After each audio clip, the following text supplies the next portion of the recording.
Hello and welcome to the MegaMonsterCast. For today, I did do my countdown. This time we were talking about episode 8 of Tengoku Daimakyo. I am Nick. With me is Josh. Hello, and then we are clearly on different days as we're wearing different shirts. Yep. Anyway, this episode starts with the riot that the cult started in the last episode in order to try to distract people. We'll distract so that everyone could go in. Immediately, a guy throws a rock. The guy who throws a rock, because of this, the people in the hospital throw it back down. The leader of the cult falls off of the shoulders of the person that she's sitting on, hits her head, and they run off. And everyone at the hospital's like, huh. Normally they would have just stayed and continued to complain and shit. It's kind of weird that they immediately left this time. It's almost like they were doing something else. She never got hit by that rock. Oh no, she got scared and fell off. Yeah, now it makes it very obvious that the only act of violence, actual violence, was the initial guy throwing it and breaking the window. Everything else, whatever. Manufactured? Yeah. Oh, definitely just them finding a reason to... Yeah, they start screaming, how dare you get violent? Yeah. We can't be violent.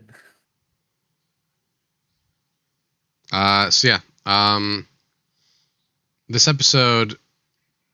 Well, so... The cult talks about how their leader is dead. I don't think she is. She's probably fine. She probably just has a concussion or something. And then they're going to claim that she came back to life. Nah, I fully believe that later on our all bald guy just actually kills her. I can see that too. Just to keep the image. So anyway, now the cult is militarizing itself in order to attack the hospital. But why? Because sometimes cults just want to be murder cults. It's a death cult now. What death cults are supposed... Oh, no, wait, no. I'm thinking of suicide cults. Never mind. Yep. Go on. So anyway, cut to Maru and Kiruko walking through the hospital where the Dr. Usami, is helping people with their new prosthetic limbs before getting annoyed by it and just walking off because he doesn't want to deal with their bullshit anymore. I love he's like... so much bullshit. Yeah. He's like, well, I love Mara's like, are you sure you want to leave them? He's like, no, it's never going to end. If I stay here, it's just going to keep going and going. We'll go do our thing now. And they go to the room that we saw in the flashback last time, which now we get the actual thing of what's going on, which we see that it is, in fact, a young woman who is missing all of her limbs to various degrees, bandaged up, has one eye visible, which by the end of the episode we find out is a transplant, so she could still see. Yeah, and if you look underneath the bandages, you can see particular black rot. Mm-hmm. Yeah, because, spoiler, it turns out that she has the same rotting disease that Taro did at the academy. This was a strong push for me, assuming okay, so this entire episode was so the man-eaters are just the people with the cores when something goes wrong with them. Yeah. This was the confirmation on that one where it's okay, cool, so that's just what it is. So we find out the doctor has been keeping her alive using all these machines because if her body dies, she'll turn into a man-eater, and he doesn't want her to have to go through that to become a monster. Yeah, he wants her to die with dignity as a human. Yeah. And Maru, at this point, is the only way he knows for sure that can happen. So he asks Maru, like, will you do this? Will you give her a merciful death as a human instead of her having to go through the horror of becoming a monster? Will you give her that final rest as who she is rather than letting her transform into something awful first? And he's like, I mean, I can try. Let me even see if this will work. And then we get this really great scene of him going into her using that whole thing he does where he touches like the man-eaters, but this time, or in our last episode, he touches the girl, but when he does it this time, it's this pure white expanse, and I really liked that imagery. For episode 6, was it white when he went into the girl by accident? I don't think it was it? Yeah. It was? Yeah, I'm pretty sure. Okay. Well, I like the imagery of it's white when he goes into a person, and it's like darker when he goes inside of a man-eater. I like that switch up of it looks different if they're still a person versus if they're a monster now.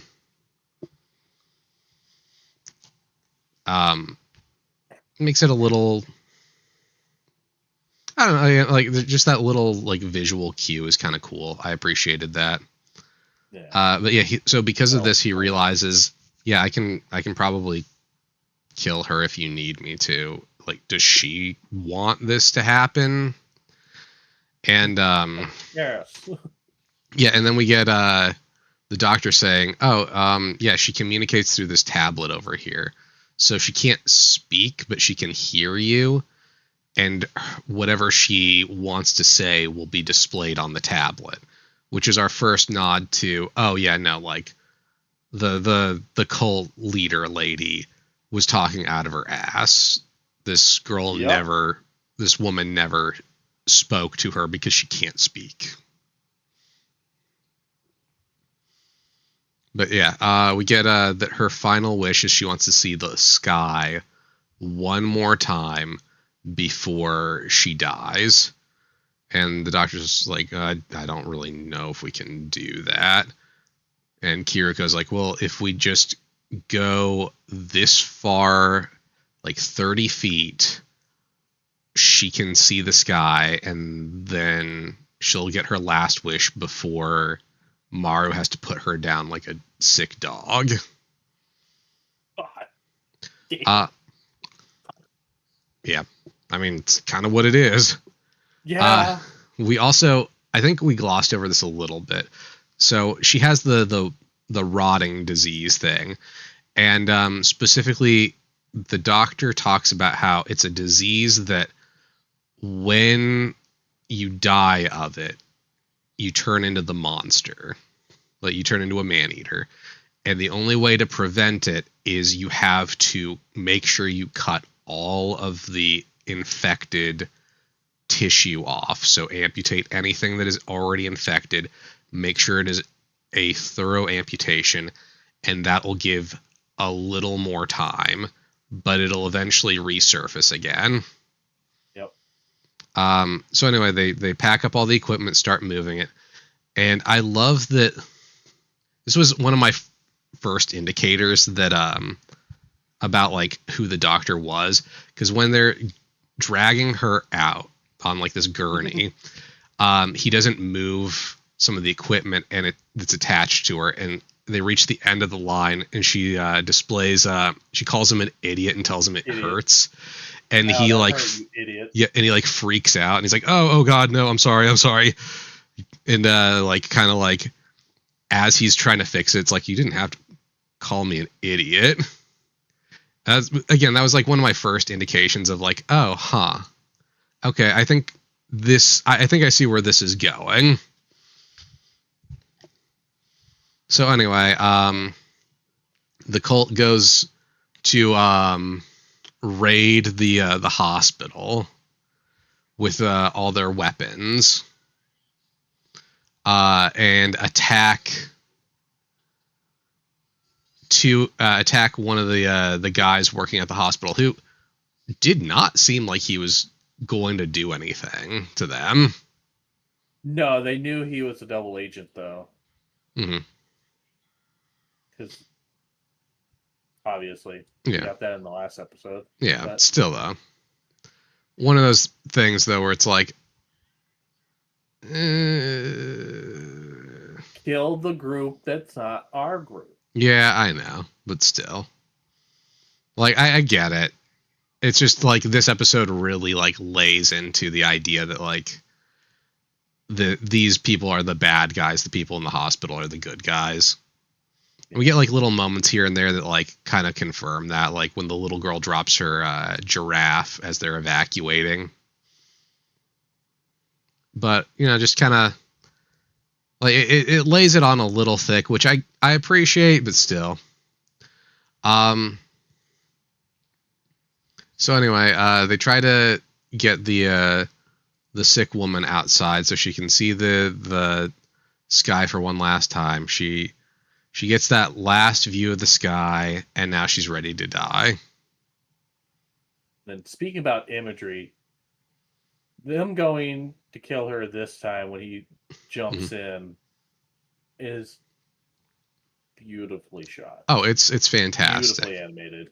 Yep, you can tell a lot of the budget for this episode went for that part specifically. Like the way after he crushes the core, that like the blood runs down his arm and starts to drip off. Like it is really, really well done. Like that again, that probably they probably put like half their budget for the episode towards that just to get it as good as possible. And well, with this being a character that we I mean, like I've already we've fallen in love with this character by now. now. Oh yeah, and so this is spoilers from now on. No, keep it to the end of the episode. No, spoilers from now on. This is a character that we have seen many times. In fact, I'm not going to say who yet. We'll keep that to the end.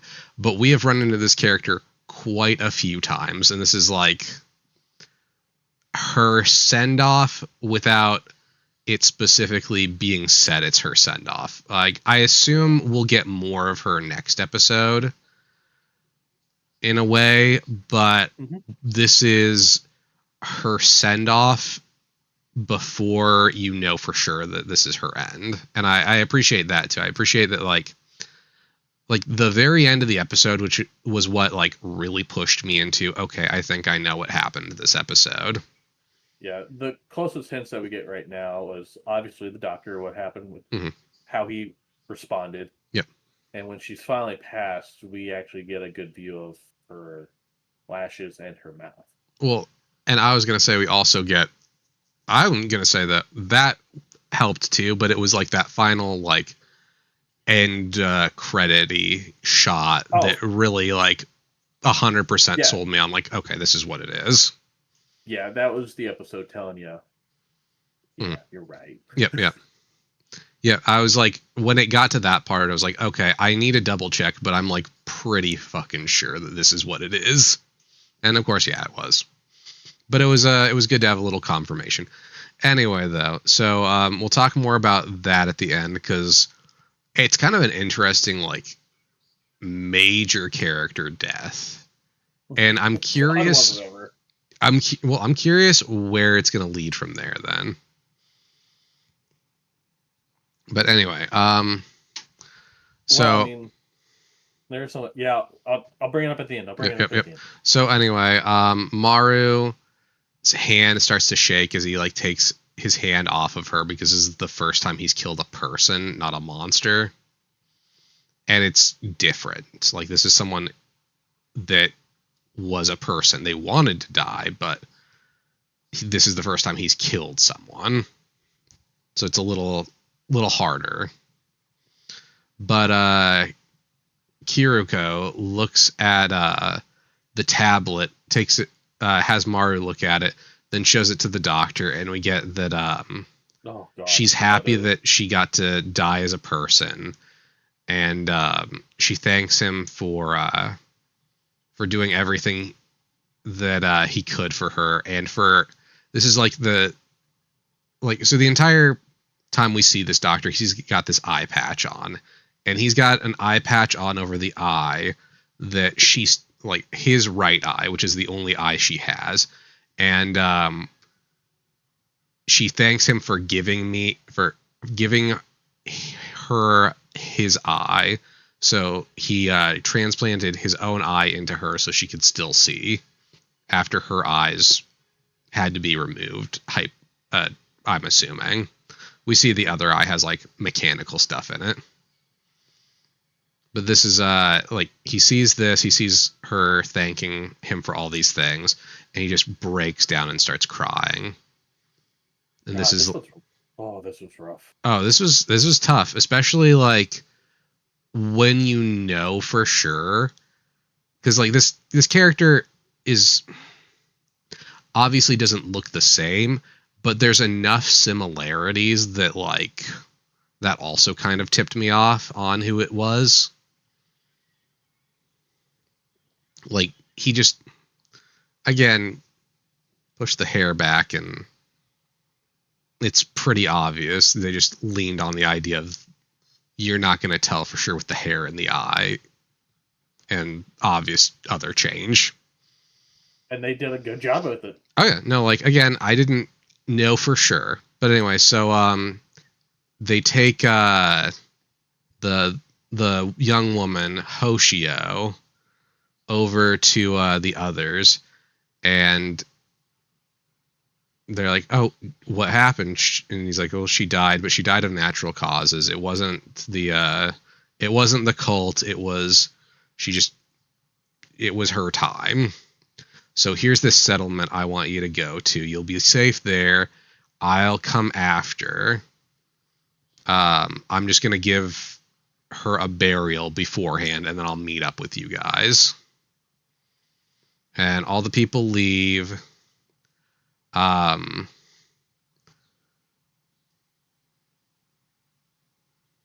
Then I'm trying to think. Is it next we get the? I think next we get the reveal of the cult taking over the hospital, right? Yes, and another reveal. Oh, we also get the reveal of that the doctor only made like machines because she liked the machines that he made, because she liked seeing what he would do, and that's why he like made all these prosthetics for people, because it made her happy. Yeah, he was never a doctor. No, he wasn't a doctor. He was just good with machines, and he only did this to make her happy. Then we cut to the cult taking over. First we see the cult take over at the top of the building. Yeah. Where all the generators are, and saying like, okay, now we've got the power. That shit about electricity being bad, that was only if other people had it. We have it, it's good. And then we see that Maru missed one of the man-eaters in the basement that goes active. Yup. Which I'm assuming is going to have some big payoff, but maybe not. Maybe if we get a season 2. Okay, fair enough. So anyway, maybe if Disney and Hulu did better at, marketing this thing. Yeah. I feel like that's a problem that Disney has with a lot of the properties they're currently pushing. Still to this day do not understand how or why they got to the rights to this. Give it to a company that was going to do something with it. I mean, I think they just picked it up so they could pick it up. Anyway, we find out that Robin is now a doctor that worked at the hospital, and he's gone off on his own. No, I get you. We're gonna keep it going though. We both have some properties we've talked about that we're not sure if Disney is pushing correctly. But yeah, so Kiriko's like, I'm happy that you're alive. Robin, I'm going to go find you. Yeah. And Maru's like, huh. All right, I guess I'm going to be a little jealous, but you got to go watch the doctor. You got to make sure that he's okay during this burial that he's going to do. Yeah, we got to do it. We have a job to do for him. We got to deliver him. Yep. And then, of course, we get the reveal of, like, well, God, there was a lot of sad stuff this episode. The whole thing of, like, his suicide at the end is also, like, super fucking sad. Like, especially because, again, this is also a character we knew. Like, this is a character... Yeah, and also, like, obviously he's loved her for a while. I'm 100% sure this was the first time she's ever really, like, said it to him. Yeah. Yeah. I think so. Like, maybe at some point she said it before, but, like... But yeah, fuck, this is, it has a lot of heavy stuff, especially with, I mean, I think we're far enough in the episode. The reveal that, it's Shiro and, Mimihime. Mimihime. Yeah, and that Mimihime was the woman who, they had to kill, and Shiro had basically spent the rest of his life up until this point, like, just trying to keep her going so she doesn't become a man-eater. Like, oh, that's so fucking... It's so sad. They do this shit while the credits are running. Yep. Oh, yeah. My God. Yeah, like so we get that. We get his suicide, which is super sad. We get the reveal that Mimihime is reunited with him in this dark tunnel, only for, like, her to wake up as her young self and talk to Tokyo about how she's happy because she had a good dream, but she can't remember what it is anymore. Yes. Which, if I'm remembering right, she's one of the ones that has, like, future sight, right? She has future dreams, right? Correct. Yeah, she has future dreams. In the future, but she doesn't know, essentially, like, what to make out of them, or when stuff's going to happen. Yeah. She has, like, dreams of the future, and then the one artist that Tokyo is in a relationship with draws the future. Yeah. Okay. But yeah, so that was the episode. So at this point, my general thoughts are that the series is clearly split up over two different time periods. We have the stuff at the Academy, which happens years before the stuff that's going on with Maru and Kiriko. Mm-hmm. So we're seeing the stuff in the Academy is setting up what leads into Maru's future. And the stuff that's happening in Maru's future is the fallout of whatever happens in the Academy stuff. Correct. My general assumption is, based off of the fact that Shiro and Mimihime are outside of the Academy and are adults at this point, that the rest of the at least some of the kids at the academy are out in the world now. If only because we have two examples of people that are, and we have examples of other kids that have the cores too. Technically, we've had way more examples. Mm. And Shiro essentially acknowledges some things here. Okay. That you had questions earlier or theories earlier. I mean, so some of my theories I know for sure were confirmed. Like, I know that the man-eaters are what happens to the people with cores when something goes wrong with them. That if they die, the way he says it, like if they die, or if like the disease takes over, they become man-eaters. So that's some of the confirmation. Again, well, so my other big prediction from this point going forward is Maru is in some way directly related to Tokyo. So that's one thing I did want to bring up a little, because I can't confirm or deny because there is something special coming up about that. Well, no, like I can. Okay, so my prediction is, this is,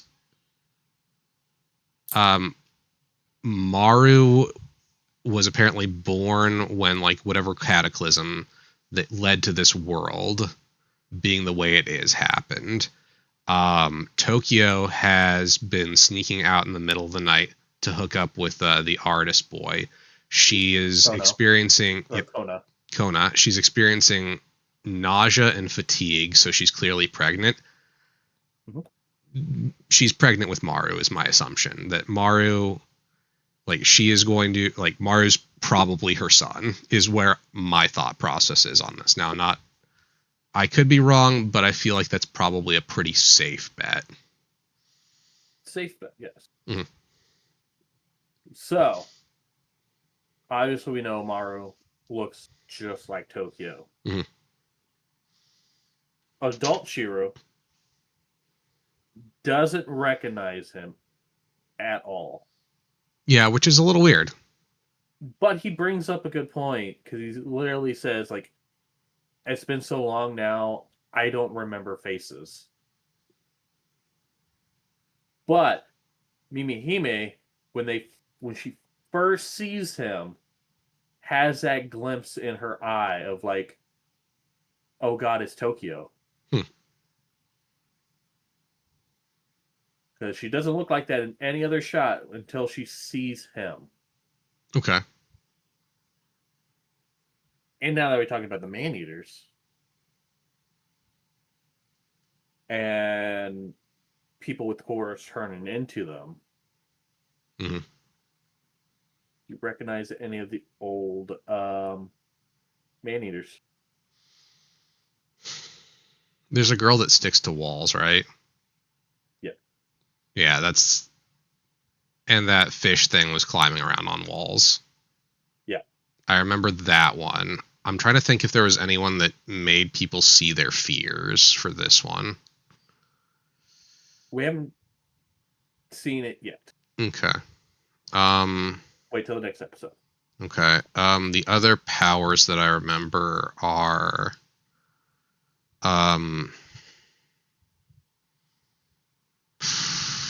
I know Taro was supposed to be like really, really strong.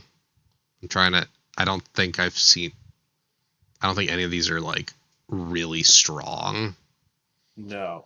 Remember Taka though. Taka was, what was it, durability or agility, or no, jumping? Agility. Yeah, it was agility. Oh, he's the bird, isn't he? He's the bird. Okay, yeah, that makes sense. Because Taka, bird, god damn it, I should have realized that one way earlier. Okay, yeah. Okay, yeah, that makes sense. Okay. What was the slug one? Consumed, like absorbed people. Is there anyone who just like osmosis eats? So that one hasn't been confirmed as of yet, Okay. to my knowledge. Okay. There was some fan theories regarding it, Is it one of but I the? don't know. I don't know if I fully believe in it. Okay. One of them, there was one theory going around that thought it was Tokyo. Okay. Fully based off the fact that during the security cameras, they all disappeared. But that could be chopped up to Nina or See, whatever that's what her I last thought. name was. I thought it was Mina doing it, but I could be wrong. And whenever we see that one scene of her and like all those like tendrils coming out Hmm. and forming around her leg, it kind of formed that when it went to eat Kiriko. Okay. But I don't believe that one at all. Okay. Fair enough. Not Yeah. yet. Not until we get better evidence. Okay, I'm trying to think. I don't think we've run into any other man-eaters, have we? No, not yet. Okay. Well, yes and no. I'll bring up the hotel keeper later. Okay. Okay. Fair enough. Yeah. So with that, we will call this one. Tune in next time where we see where this is all leading. Bye-bye. Bye now.